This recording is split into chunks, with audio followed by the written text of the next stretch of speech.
Dear students, let's continue on rupees 20,000 TDS that has been deducted. Now, what Mr. Y can do for the TDS which has been already deducted from his source of income? Can he claim or he cannot claim?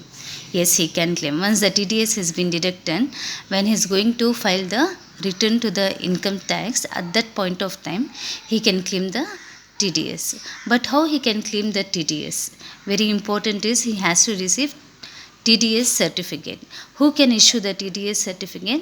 It can be the person, company or a firm who is already deducted from his income the TDS. So here in our case it is X Limited Company. X Limited Company is an entity who has deducted rupees 20,000 as TDS, and he has to issue the TDS certificate to Mr.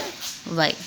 Then Mr. Y will issue TDS certificate to claim for TDS from the income tax authority. Let's show how does it work. Mr. Y, income is rupees 2 lakh. But how much he received from X Limited Company? Only rupees 1 lakh 80,000 he has been received after deducting the TDS. Let's see that he also has other income of rupees 10 lakh. Now total is 2 plus 10. It is 12 lakh rupees. Now let's assume he also has deduction of rupees 2 lakhs. Now his total income is rupees 10 lakhs.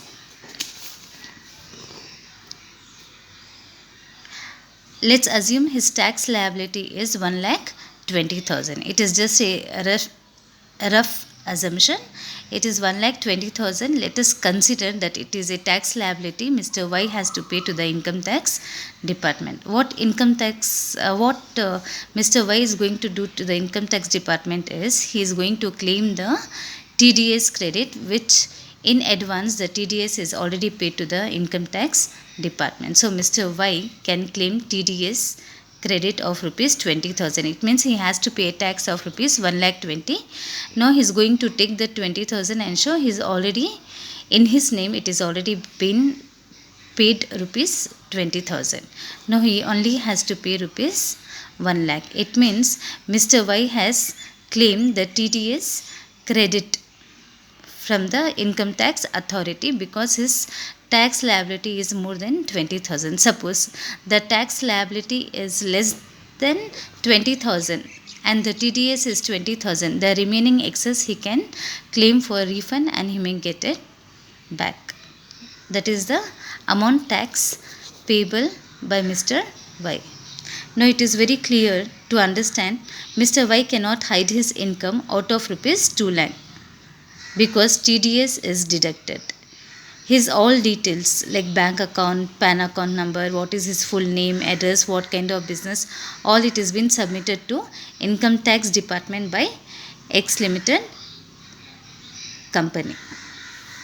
So here let's say X Company Limited is a payer. Why payer? He has to pay the amount of rupees 2 lakh to Mr. Y. So he becomes the payer for Mr. Y and Mr. Y becomes the payee.